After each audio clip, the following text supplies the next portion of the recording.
Hey gang, Zippo. I've had some of the guys ask me, what have I done for woodworking? So I thought I'd start with the basics at the very beginning. You're looking at two cutting boards that I made in high school. This one is cherry and walnut, and started its life as just a bunch of blocks. It was going to be a chest board, but I didn't make the blocks big enough for my chest set. So I abandoned it, cut it in half, and made a cutting board for it. It was my mother's favorite cutting board. She just used the tar out of it, and it has held it together without breaking a crack or seam or anything under the most adverse of conditions over the course of the last, 30 years. And, 30 plus years. I made it my sophomore year, 32 years. So there's that. That's a minute on that. Then the one underneath it is rock maple. Same thing with it. It's never come apart. Made it in high school. Same time I made the other one here. And I made it as a meat board. So this was more of a vegetable and bread board, and set the bread on the table, homemade bread on the table with that. And just nothing fancy. Glued a bunch of strips of wood together, ran them through the surface planer, ran a 1/4 inch router around the edges of it. And then I was doing a kitchen, and the kitchen that I was doing, we're going to cover the countertops with corian.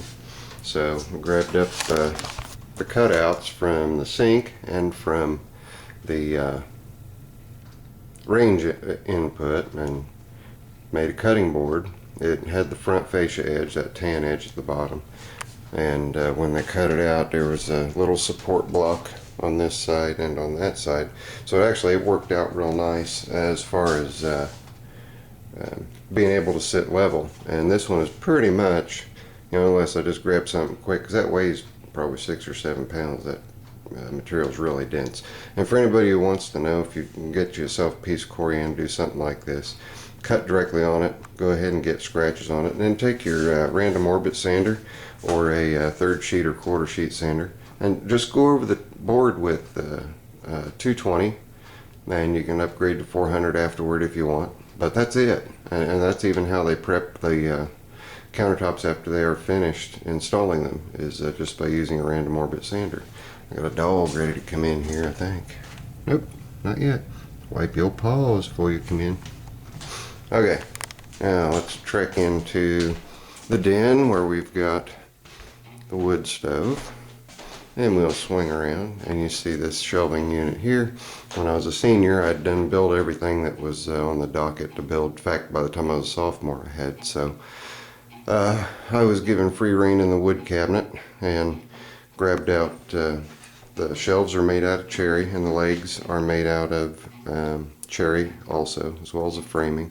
It does come apart like a puzzle. I did different kinds of joinery. Here we've got a piece of walnut holding those two together. Same thing here, walnut holding those two together. And this shelf I just doweled together. Being the bottom shelf, I just didn't go fancy with that. And that again was in high school. So those are 4 things that I've made, 3 in high school.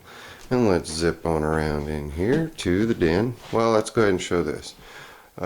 All this woodwork had a bunch of coats of paint on it, and scratches, bumps, scrapes, bruises, and whatnot. So let me just show you guys here. Give me just a second.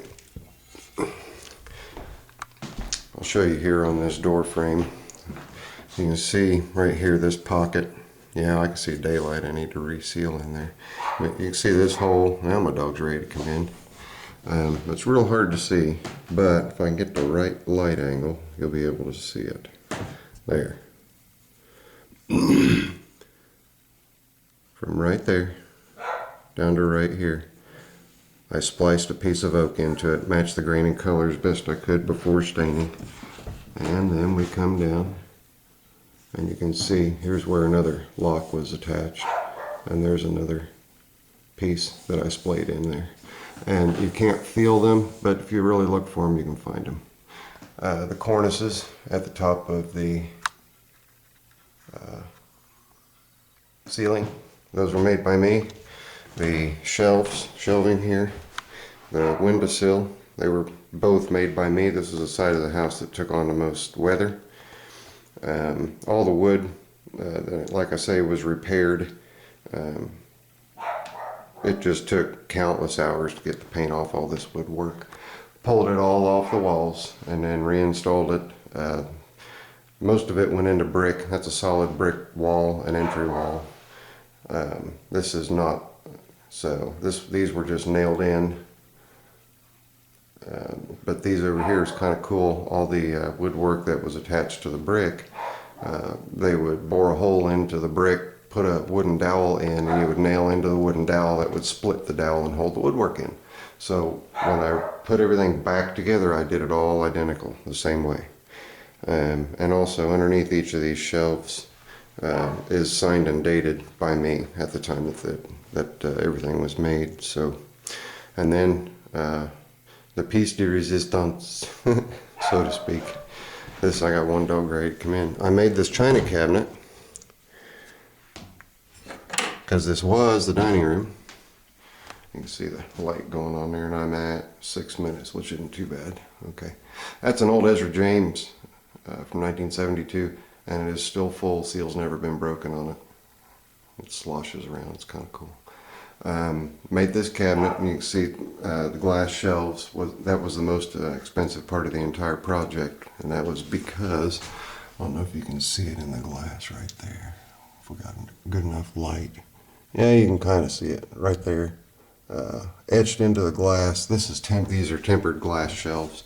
I did that because I only wanted, and it's a wide span, so I only wanted to attach them on either side, right side and left side, and one supporting pin just in the back, because I wanted to be able to open this whole thing up, use the plug-in and the light, and set a warming tray down inside there for serving.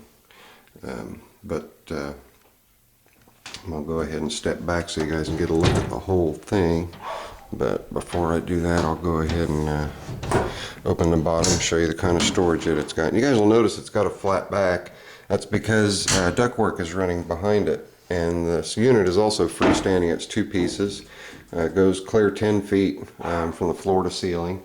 The unit itself, that fascia board up there, the crown molding, it just snaps into place. And the entire cabinet is freestanding except for two Tapcon bolts in the top corners. That's the only thing holding everything, keeping it from toppling over. But you can see here, I'll show you the joinery here too. The piece of wood, and then the nice tiger stripe oak. And you saw how nice that shuts. They just close right up. And I wanted everything to have a nice good tight seal, so in the winter time the doors open and close great.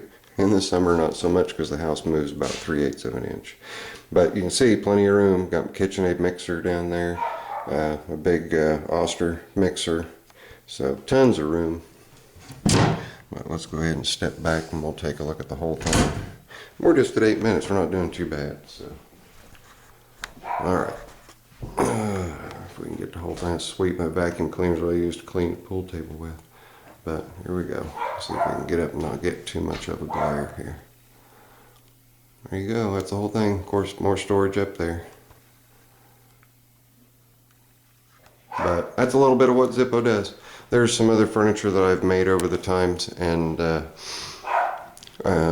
cabinetry, specialty cabinets, just about you name it, fit in a certain space, what have you.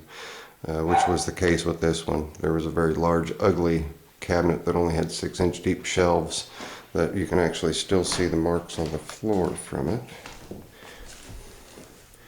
You can see, starts right here. Okay, now look how far away from the cabinet I am. See that? That's a good distance away, and it came all the way across and met up with the wall. You can see the mark on the wall. You can kind of see. But it went up, and then it had a false back right here, and you could get in to service the ductwork if it needed servicing through there. It was also a storage area, but not enough storage to do anything. It was black, just ugly. So anyway, there you go. Got my dogs going nuts and getting close to 10 minutes. I'm gonna go ahead and end it for you guys. But there's a little bit of Zippo's handiwork as far as woodworking goes. Catch y'all later. I'm out.